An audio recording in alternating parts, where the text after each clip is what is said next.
So this is my presentation on mental health in juvenile justice systems. So first, start off with some learning objectives. So first, I want you to understand the prevalence of mental health in youth offenders. I want you to understand the interventions and programs available to the youth, psychological phenomena, and understand the Slender Man case. So the Slender Man case was an internet sensation as it involved children dealing with mental health and the criminal justice system. So this story went as two 12-year-old girls fell victim to the internet meme of Slender Man, who was a fictional character developed and depicted in video games and fan-made content. So like Reddit groups, Tumblr groups of the time. This was like early 2010. Um, and Morgan and Nissa lured their classmate into the woods and attempted to murder her to appease Slender Man, who had lore saying that like if you didn't do this, he would kill your family. A lot of just really bad things. And as you can see, he's kind of scary, right? He stood at about 8 feet, is what they said. So essentially, Anissa and Morgan were both sentenced to time, but what made this story so interesting was that Morgan claimed that she was mentally ill. She was facing schizophrenia and depression.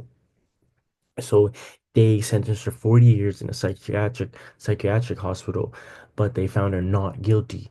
And her friend in the same situation, Anissa, was sentenced to 25 years, but was found guilty due to a plea deal. So during the time, this was very mental health wasn't very popular as it is today. So this was a huge thing. It was like, why is she claiming mental health, this and that? So it was just a big thing back in the day. So I feel like uh we don't usually know the terminology when it comes to how the criminal justice system deals with the youth, like how are they distributed and dispersed amongst the community and in jail systems. Everyone's just like, oh, they're going to adult jail. What does it really mean?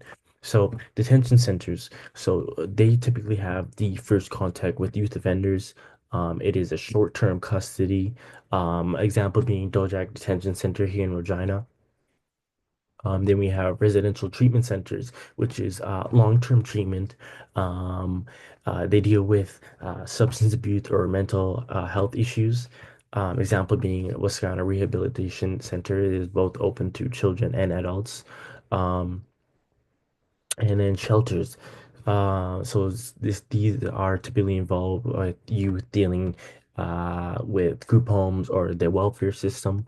Typically these individuals are just minor offenses. So example being Dragonfly Child and Family Wellness Center here in Regina. So then I'd like to talk about some prevalence rates. So rates from 28 to 48%, as we see, 1 in 10 individuals in the youth detention centers can be diagnosed with depression.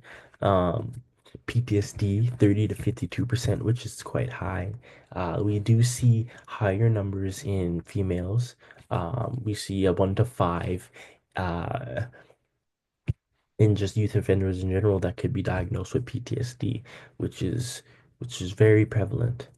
Comorbidity, so 50% of youth offenders face comorbidity, and two of the most prevalent disorders that I've seen was anxiety and affective disorder. So other things that we've seen is substance abuse and cultural aspects. So we see a lot of substance abuse with individuals dealing with the crime, cultural aspects. We've seen in the literature white people had higher lifetime suicide attempts, externalization of disorders. Um, Suicide rates, third leading cause of death for people between 15 and 24. We see a lot of suicide ideation in youth offenders. So common terminology that we've seen with youth offenders is recidivism, which is the reversion of an individual to criminal behavior after he or she has been convicted of a prior offense, sentenced, and corrected. So these are the individuals that we think like, why is this? Why does this person keep going back to jail? Like they must like jail, but no, these individuals are dealing with recidivism. So when dealing with recidivism, we see 3.5 to a higher chance of committing violence again, comorbidity with substance abuse. So and it's important to mention this psychological terminology because the main point of youth detention is reintegration. So if we're seeing high recidivism, then these individuals are not being reintegrated efficiently or properly. So some interventions that I've seen to deal with these individuals in the youth detention centers, yeah, especially even here in Canada, would be the intensive rehabilitative custody and supervision program. So all provinces and territories in Canada are responsible for the delivery of specialized therapeutic programs and services for youth offenders dealing with mental health. So this covers rehabilitative and reintegration services, custodial programming and assessments, um, it was very, very important here in Canada that we have services like this. So next is dialectical behavior therapy, which is used to target self-destructive, impulsive, and aggressive behaviors by validating and problem solving the behavior. Um, so it is effective. It is with this therapy. It is especially effective when paired with the appropriate behavior. So an example being suicidal and extremely aggressive and non-compliant were ideal targets when using this dialectical behavior therapy. Multi-systematic therapy, multifaceted model that focuses on contact with families to understand the root of behavioral problem. So what they typically do is they identify strengths and challenges of the individual in their past life, um, and try to identify the strengths and work on them to reduce and decrease recidivism. Especially this one is targeted to reduce recidivism, and it's very important. It is used prior to heading back out into the community. So cognitive behavioral therapy used to identify behaviors and modify them. So especially with youth that are a little bit more violent, they may use this therapy to try to reduce behavior and aggression. Um, this cognitive behavioral therapy has been modified to youth. So um, So challenges that we see to youth detentions. So we need a further expansion of mental health services via funding, promotion awareness, uh, and just even just more framework and therapies to really target in on specific behaviors. Because not all of these therapies are able to target all of these behaviors. So access to evidence-based therapies are limited. So we need trained professionals to be able to do these therapies. We need the funding to pay the people to do these therapies. We need yeah, just incorporation. So we see personal barriers. So we see problem. Are these individuals going to use these services?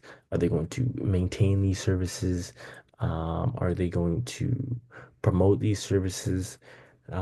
Just a lot of personal barriers. So, and also personalized treatment. A lot of personalized treatment is hard to do in community-based settings because they try to be universal to try to be able to deal with everyone. But if you have to specialize things, then that's when it gets tricky.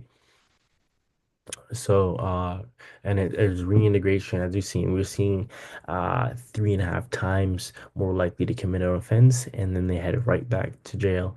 Um, so we're having trouble with reintegration and recidivism and decreasing recidivism. Um, so adverse childhood experiences. So this one is this so multifaceted trauma contributors. So we see sexual abuse, is higher for females, and we just see it prevalent in general. We see a lot of interpersonal victimization, which is essentially violence and abuse occurring within the family and close relationships. Um, so very serious stuff. Physical abuse, we're seeing higher in males, household dysfunction. There has been literature trying to relate to only having one parent, one custodial parent. It might cause distress for the child. Um, and we also see that males are witnessing a lot more physical abuse. So whether that is physical abuse amongst siblings, whether that's physical abuse amongst mom and dad, was a physical abuse in the community, males are more subject to, and then all of these adverse childhood experiences lead to higher youth offending and delinquency. So the strain theory is the manifestation of negative coping in response to trauma, treatment, or conditions that are exhibited through behavior. So I thought this was a really good therapy for youth offenders because a lot of these individuals are dealing with this. So the three main facets that he had mentioned was the negative relationships with others. So these youth are not being treated as they want to be treated, or so whether that is through kindness, whether that is through praise, their needs for belonging are not being met. Another big thing with this one is that it's characterized by a blockage of goals. So I gave the example of a negative relationship with a coach. So imagine if you really love basketball and you have a negative relationship with the coach. So now the coach doesn't want to put you on the team. He doesn't want to play you. So now your goals of being an NBA star are blocked by your coach. So another one that we've seen is positive stimuli being removed. So these youths have reoccurring encounters. Oh, sorry. These youths have positive relationship taken from them. For example, removal from a sports team or suspension from school. So just imagine if you're having all this strain on you already, daily life stressors, and you get pulled from the basketball team, you get pulled from the choir club. Um, so that positive stimuli is being removed and it's strain. It's strain. So another one that we've seen is noxious stimuli. So noxious stimuli. So these youth are having recurring encounters with pain and stimuli that may not result in death, but is damaging to the body. So I gave an example of a lot of these youth being subject to child maltreatment, maybe starved, maybe physically beaten, like corporal punishment. Um, so just noxious stimuli is what the individuals are facing. Thank you.